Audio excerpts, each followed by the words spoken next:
বর্তমান সময় প্রেম ভালোবাসার যুগে সত্যিকারের ভালোবাসা মানুষের নিজের জীবনে পাওয়া অনেক ভাগ্যের ব্যাপার। এখনকার দিনে কেউ কাউকে ভালোবাসে নিজের শারীরিক চাহিদা মেটানোর জন্য, আবার কেউ সময় কাটানোর জন্য। প্রত্যেকে নিজেদের স্বার্থটাই বোঝে। স্বার্থ পুড়িয়ে গেলে সে আর তার ভালোবাসার মানুষটাকে চেনে না। তাই এখনকার দিনে প্রেম ভালোবাসা কারোর বেশি দিন টেকেও না।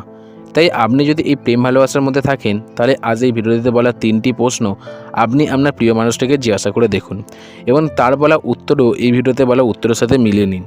তাতে আপনি বুঝতে পারবেন আপনার প্রেমিক বা প্রেমিকার ভালোবাসা সত্যি নাকি মিথ্যা। প্রথম প্রশ্ন, তুমি আমাকে ভালোবাসো কেন? এর উত্তর হবে জানি না। আমি সত্যি জানি না আমি তোমাকে কেন ভালোবাসি। কিন্তু এর ফলে আপনার প্রিয় মানুষ যদি উত্তর দেয় তুমি খুব কিউট, হ্যান্ডসাম, তুমি খুব দেখতে সুন্দর, তোমায় না ভালোবাসে কি থাকা যায়? তাহলে বুঝে নিও সঠিক মানুষের সাথে তুমি প্রেম করছো না। কারণ ছোট্ট একটা জিনিস ভাবুন, যে মানুষটা আপনার রূপ দেখে আজকে ভালোবাসছে, ভবিষ্যতে আপনার যদি কোনো অ্যাক্সিডেন্টে আপনার রূপ বদলে যায়, তাহলে তখন সে কি আর আপনাকে ভালোবাসবে না?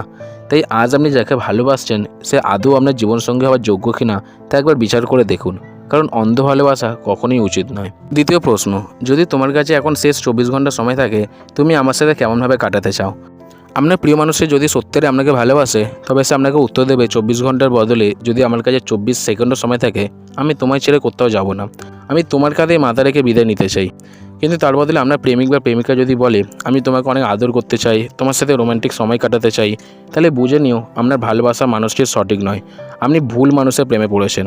তৃতীয় প্রশ্ন, যদি আমাকে তোমার বাড়িতে না মেনে নেয় এবং অন্য কারোর সাথে বিয়ে দিয়ে দেয়, তাহলে তুমি কি করবে? সেখানে সত্যিকারের ভালোবাসার মানুষটি একটাই উত্তর দেবে, ইম্পসিবল। এটা কখনোই সম্ভব নয়। আমরা দুজনে নিজেদের পায়ে দাঁড়িয়ে স্বাবলম্বী হলে আমাদের দুজনের ফ্যামিলি তোমাকে আর আমাকে একসাথে মেনে নেবে। আর তোমাকে ছাড়া অন্য কাউকে বিয়ে করা সত্যি আমার পক্ষে সম্ভব নয়।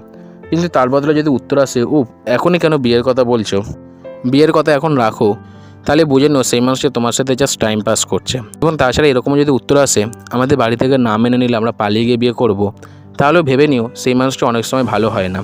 কারণ যে তার বাবা মাকে কষ্ট দিয়ে তোমার কাছে চলে আসতে পারে, বিয়ের পর তোমাকে কষ্ট দেবে না তার কি গ্যারেন্টি আছে? এই 3টি প্রশ্ন আপনার প্রেমিক বা প্রেমিকাকে জিজ্ঞাসা করে দেখুন এবং তার কাছ থেকে কীরকম উত্তর পান দেখুন। এই উত্তরগুলো মিলে গেলে যে আপনার প্রেমিক বা প্রেমিকা খারাপ হবে না সেটা কিন্তু নয়। এটা শুধু একটা সাইকোলজিক্যাল টেস্ট, উল্টো দিকের মানুষটাকে বোঝার জন্য, ভালোভাবে চেনার জন্য।